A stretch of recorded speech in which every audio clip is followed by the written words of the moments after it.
that was all very interesting, Franco. And what I realize is that you're looking from one end of the telescope, and we're looking at it from the other end, from now forward, and you're looking sort of from out there back.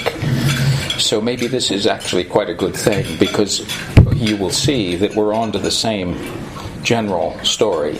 But let me just recall for everybody what we're up to here. This is the sequel to this document, and this is one of the last existing hard copies of this document, The Digital World in 2025. Well, that's a good idea. This is an antiquarian book. I think, Malcolm, you have a few in your cupboard. Yeah. Would you like to have this model? Well done. Okay, so that's what we're trying to do. What a good idea that is. That's a much better idea. That's why. It's on. That's why the ladies are always close.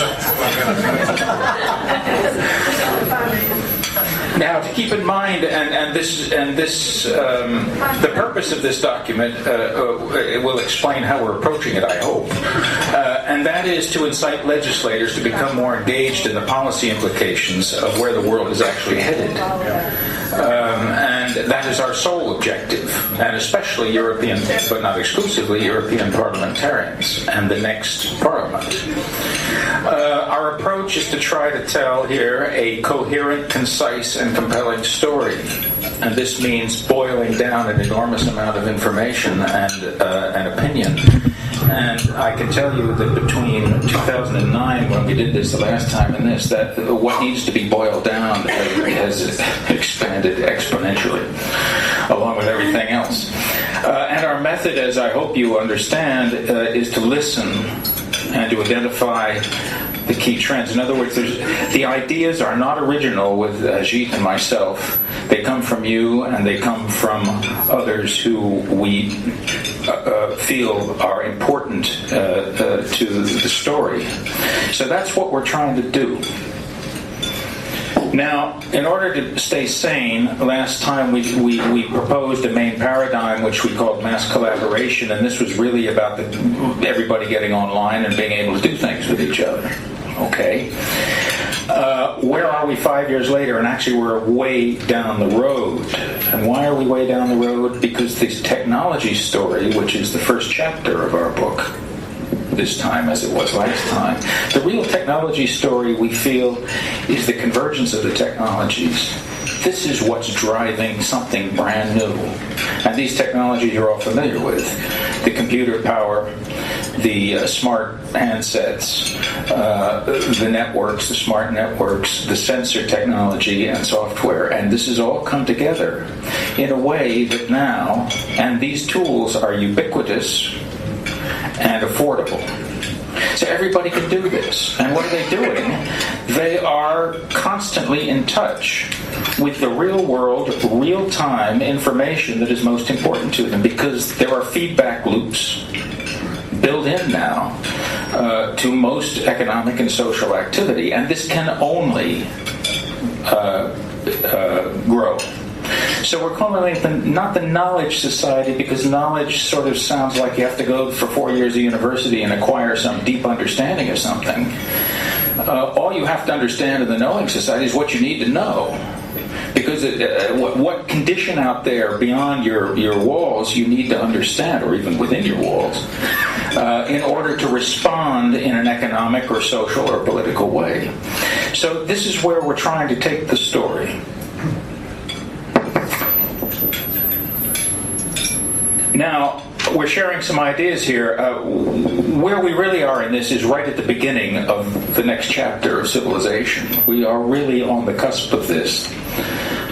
We are facing, in the words of one of the people we've been looking at, an avalanche of digital technology. An avalanche. Step back. Excuse me. No, this doesn't work, does it? Maybe I should go stand over there. And as we said, these digital tools are becoming available. Well, first of all, they're new tools all the time, and they are almost immediately available and affordable to anybody or everybody, anywhere, for any purpose, because these are general purpose tools for the most part. You can adapt them to anything, as we all know. So, and this is really where the message I want to leave with you this evening. We feel really that it's time to focus much more on the economic implications and policies of this than we did the last time. Because we are really facing an economic revolution, and the policy world is going to have to deal with this. Or not, as the case may be, but not dealing with it is going to have consequences too. Here is what we're jousting with. There are people out there, and Franco's referred to the Economist story, which I haven't read, but they seem to have stolen our thunder, asking whether the internet is making us poor. And in one pundit's phrase, is software eating the world? And these are not Luddites. These are people deeply involved with this technology who see it in a particular perspective. And indeed, is it the digital revolution that is driving us back toward an hourglass economy of rich and poor and nobody in between, which was the condition of human history up until the last century, essentially? This debate is trending, and what we're looking at are trends.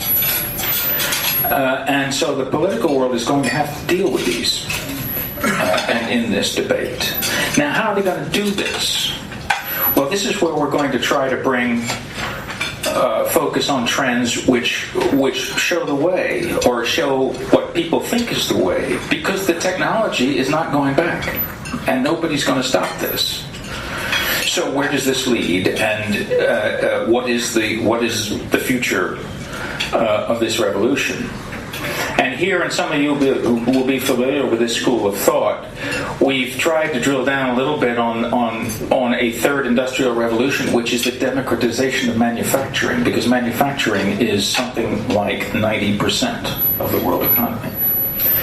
And up to this point, and indeed 5 years ago, if you look at our antique, you will see that we were focused essentially on the digital sectors. And we sort of imagined that something else might happen in other sectors. But it's happening. Or that seems to be the trend. So this is no longer, and here, Franco, we sort of meet in the middle. This is no longer looking back from an aspiration. This is trying to see what's actually going on in the world. For example, there are now manufacturing clouds out there. If you want to sit down on your computer and design something in a digital format, you can then go shopping around the world for somebody who will make you that object. You don't have to. It goes. You don't even have to have your own 3D, which someday you may have, just for fun or for profit. But today, you can go out and find people who will manufacture at very low cost, very low volumes. We're really talking about the long tail of things, niche markets, niche products. Many more players in the world. So entrepreneurship, individual skills base, this is a radical change from what we've all grown up with and where the industrial economy has led us. So in this report, we're really going to try to ring this bell and try to convince people that it isn't just geeks who should be coming along to the Internet Foundation. It's people who care about the future of the economy, of the world, and of Europe's place in it. And of course that leads to what implications for work and employment, and there we are looking at trends as well. And here is my plea to you this evening. We need input in this frame. We need input, and we especially need to identify, with your help, and we've got some of this already, of course, the real-world trends that you think are leading us in a particular direction in this. Because humanity is not going to go away. We're going to be doing something. The question is what? Is that my last slide? It is. Thank you.